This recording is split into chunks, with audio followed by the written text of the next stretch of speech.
Big boss Telugu season 9 శనివారం నాటి ఎపిసోడ్లో అదే పాత కథ కొంచెం కొత్త రంగులు అద్దుకుంది. అదేంటో చూసేద్దాం. బిగ్ బాస్ హౌస్ లో మీరు ఒకటి వద్దనుకుంటే ఇంకొకటి పొందొచ్చు అనే కండిషన్ అప్లై ఇంతకి ముందు సీజన్స్ లో చూసే ఉంటారు. ఈ సీజన్ 9 లో కూడా అదే సీన్ రిపీట్ అయింది.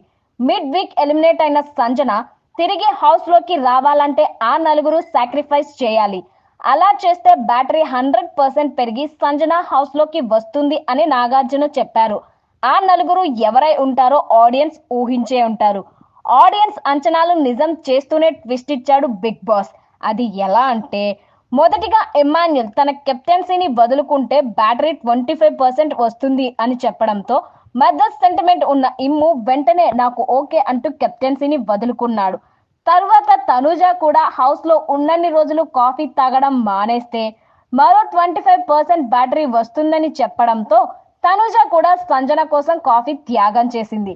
ఆ తర్వాత శ్రీజ తన దగ్గర ఉన్న బట్టల్లో ఒకటి మినహాయించి మిగిలినవి వద్దనుకుంటే 25% బ్యాటరీ వస్తుందని నాగ్ చెప్పారు.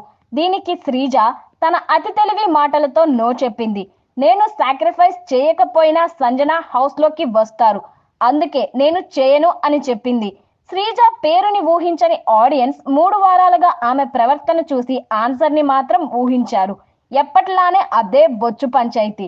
ఇక చివరిగా రీతు తన హెయిర్ కట్ చేసుకుంటే 25% వస్తుందని చెప్పడంతో రీతు ఏడుస్తూనే బొచ్చులో త్యాగానికి రెడీ అయింది.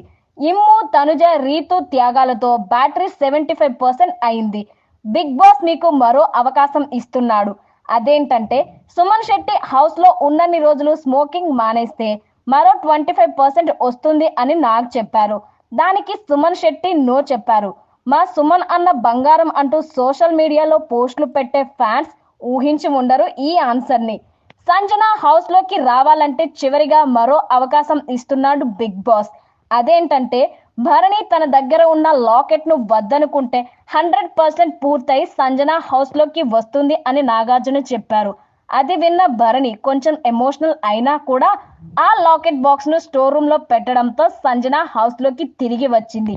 ఈ కథంతా ఆడియన్స్ కి తెలిసిందే అయినా సంజన ఎలిమినేషన్ ప్రాసెస్ తో ఇంత స్టోరీ అవసరమా అని అనుకున్నారు ఆడియన్స్.